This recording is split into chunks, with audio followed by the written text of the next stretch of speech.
बिस्मिल्लाहिर्रहमानिर्रहीम। अस्सलाम वालेकुम मोहतरम नाज़रीन, आपके चैनल नसीहत में आपको खुशामदीद कहते हैं। जैसे कि पिछली वीडियो में मैंने आपको बताया था कि हमने एक दफ़े नबी का सिलसिला शुरू किया हुआ है, जिसमें हम मुख्तलिफ़ बीमारियों का, पेट की बीमारियों का ख़ास तौर पर सबसे पहले हमने पेट की बीमारियों को लिया शुरू करेंगे और उसके तिब्बे नबी के जितने भी आप सलन ने जो इलाज बताए हैं, जो हमारे घरों में पड़े हैं, उसको किस तरह हम उसका नुस्खे की तरह उसको इस्तेमाल कर सकते हैं। तो लेकिन आज हमने जिस टॉपिक का हमने जो चुना है वो तकरीबन हर घर का मसला है।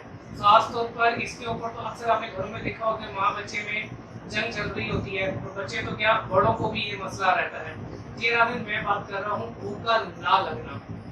लेकिन इसको पहले समझने की ज़रूरत भी है। देखिए, भूख का ना लगना बहुत सारी अवामिल इसमें अपना काम पर अंजाम दे रहे होते हैं, जिसमें बीमारियां भी हैं, जिसमें नफ्सियाती अमल भी हैं, जिसमें इंसान की ज़्यादातर जो चीज़ें देखी गई हैं कि इंसान के जो अपने औकात कार है उसमें ज़्यादा बेइहतियाती है।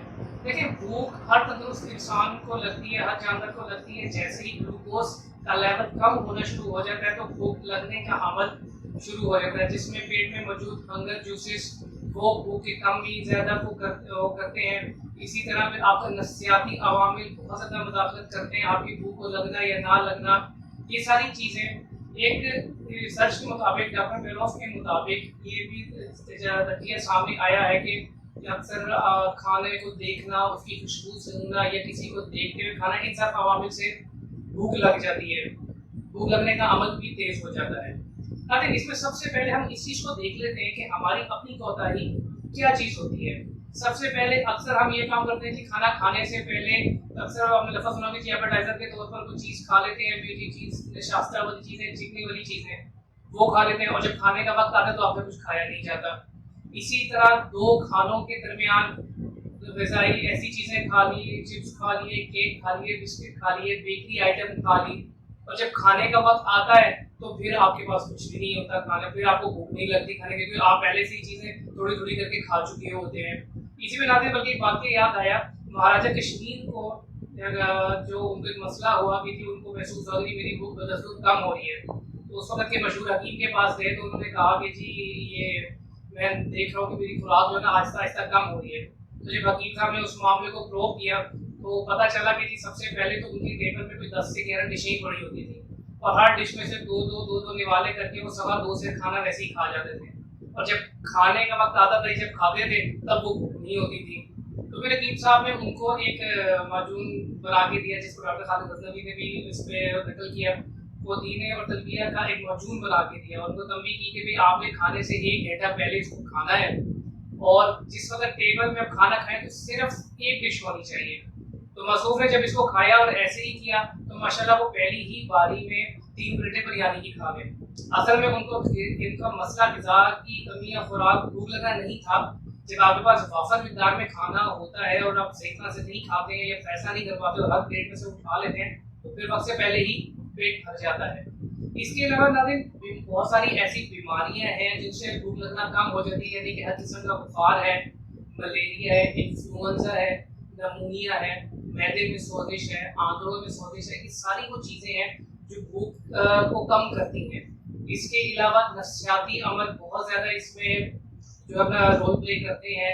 दबाव है, कोई टेंशन है, कोई परेशानी है, या घर में कोई तनाज़ात या इस तरह के कोई मामलात हैं, ये वो अवामिल हैं नफ्सियाती अमल जो आपके आंतड़ों के अफ़आल को, यानी कि उनके काम करने के तरीके को कम कर देते हैं, स्लो कर देते हैं, जिसकी वजह से फिर आपको वक्त पे भूख नहीं लगती है।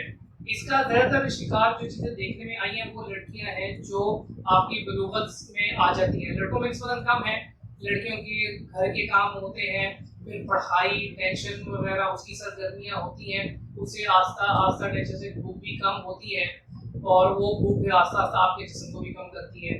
फिर इसके अलावा आपके विटामिन बी है, वो खुराक की कमी अगर वो ना हो विटामिन बी तो उससे भी भूख कम लगती है। इसमें एक और जो B1 है, ये भी अगर आपके जिस्म में ना हो तो भूख की कमी होगी, यहाँ तक कि फिर वो आपको कब्ज़ भी हो जाएगी। और बाज़ औक़ात तो ऐसा भी देखने में आता है कि आप, और इसमें एक और बात आती है कि अक्सर हमारे ऑफिस के जो रूटीन्स हैं वो व्हीलचेयर लाइफ तकरीबन बन चुकी हुई है, उसमें फिर हम ऐसे खाने खा लेते हैं, मुलाकात वगैरह, हमारी कोई जॉगिंग कोई वॉक नहीं होती, सारा दिन सीट पे बैठे रहते हैं तो दोपहर का खाना खाया तो वो रात तक हजम ही नहीं होता, वो फिर हम इस परेशानी में आते हैं यार मुझे भूख ही नहीं लग रही, मैं बीमार तो नहीं हो गया। तो वो चीज़ें नुकसानदेह। असल में आप बीमार नहीं होते, आपकी रूटीन ऐसे डिस्टर्ब आपने बना ली होती है कि वो उसमें खाना जो है वो पहले ही खाना हजम नहीं होता, नीचे जाएगी फिर दूसरे खाने का वक्त आ जाता है। इसलिए असल में ये चीज़ भी है कि रात के खाने के बाद जो है वो चहलकदमी करनी चाहिए। इससे फायदा क्या होता है कि आप जितना आप चलते हैं ना, आंतों में की एक्सरसाइज की वजह से वो खाने को उतना ही डाइजेस्ट करती है। इसके अलावा नाज़रीन बहुत दूसरे अवामिल भी हैं। इसकी अलामात तो इतनी खास नहीं है, ये बहुत सारी वजूहात की बिना पर किसी भी डिजीज की वजह से आपको भूख लगना मतलब नहीं लगती, वो वक्त जब आप डॉक्टर की तरफ जाते हैं तो वो पता चल जाता है कि किस बीमारी की वजह से ये क्या ऐसी मसला है, और वो जल्द आया हो जाती है। इसमें कोई ऐसा टेस्ट या ऐसी वो करवाने की जरूरत नहीं पड़ती है।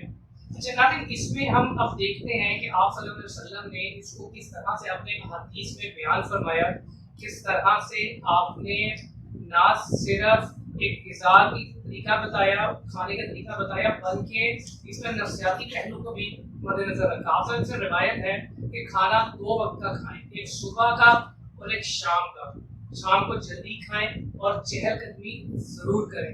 इसके अलावा आप नफ्सियाती पहलू को भी आप सल्लल्लाहु अलैहि वसल्लम ने कवर किया। इस तरीके से आप ने फरमाया कि अगर आप खाना खा रहे हो और वही वक्त आपका नमाज का आ जाए तो पहले आप खाने को इत्मीनान से खाएं और फिर नमाज पढ़ें। आजकल के हालात में माशाल्लाह से कभी लैपटॉप चल रहा होता है, फिर मोबाइल चल रहा होता है, फिर टीवी भी साथ साथ लग रहा होता है, जिससे खाने में एक बेसुकूनी भी होती है और आपको इत्मीनान भी नहीं होता कि यार मैंने पूरी 2 रोटियां खानी है। 3 रोटियां खा जाते हैं लेकिन भूख नहीं खत्म होती, क्योंकि तवज्जो आपकी वो नहीं होती।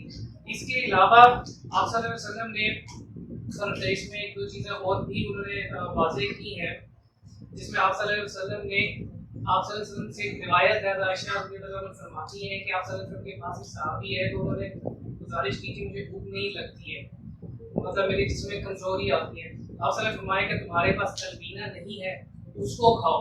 फिर आपने आगे वज़ाहत फरमाई कि कसम है उस ज़ात पाक की जिसके कब्ज़े में मेरी जान है, तलबियाँ एक बहुत मुफीद और भूख लगाने वाली अज़ा है, और जब आप ये खाते हैं तो ये पेट को इस तरह से धो के साफ कर देती है जैसे आप चेहरा धोते हैं, मुंह धो के चेहरा साफ हो जाता है, इसी तरह। फिर एक और रिवायत में आप सल्लल्लाहु अलैहि वसल्लम तरबूज का जिक्र किया कि खाना खाने के घंटे पहले तरबूज खा लें तो ये ना सिर्फ आपके पेट को साफ करता है बल्कि भूख को भी लगाता है।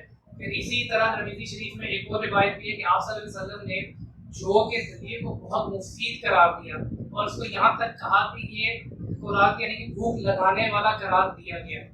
इसके अलावा तकरीबन 90 से 95 अजनास ऐसी हैं जो भूख को बढ़ाने में करामत साबित होती है। और इसमें हैरान की बात ये भी है नाज़रीन कि ये अक्सर चीज़ें आपके किचन में आपके घरों में मौजूद हैं, जिसको हम खा भी रहे होते हैं, लेकिन चूंकि हम इसको इस नज़र से नहीं देखते हैं कि आप सल्लल्लाहु अलैहि वसल्लम ने इसमें क्या फरमाया। कुछ ऐसी दुनिया की तेज होगी कि हमने आसमान की ज़िंदगी का ये पहलू पढ़ ही नहीं कि आप सल्लल्लाहु अलैहि वसल्लम तिब्ब नबी में ऐसे मुअज्जज़ाती इलाज बताए हैं कि जिसपे खुद किताबों में नकल हुए। डॉक्टर खालिद हसन की साहब किताब में ऐसे वाक़यात लिखे कि कैंसर के मरीजों को जो है इसमें शफा मिली।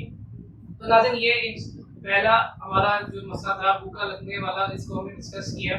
इंशाल्लाह उम्मीद है कि ये चीज़ें आप भी आगे फ़ायदा भी देंगी। इन चीज़ों को सबसे जारी के तौर पर शेयर भी कीजिए आगे। इंशाल्लाह मज़ीद आगे हम इस तरह बीमारी को डिस्कस करेंगे और उनके सिफ़े नबी में जो आप सब ने बताई है उनको भी डिस्कस करेंगे। इंशाल्लाह मिलते हैं अगली वीडियो में, तब तक अपना बहुत ख्याल रखिएगा। इजाज़त, अल्लाह हाफ़िज़।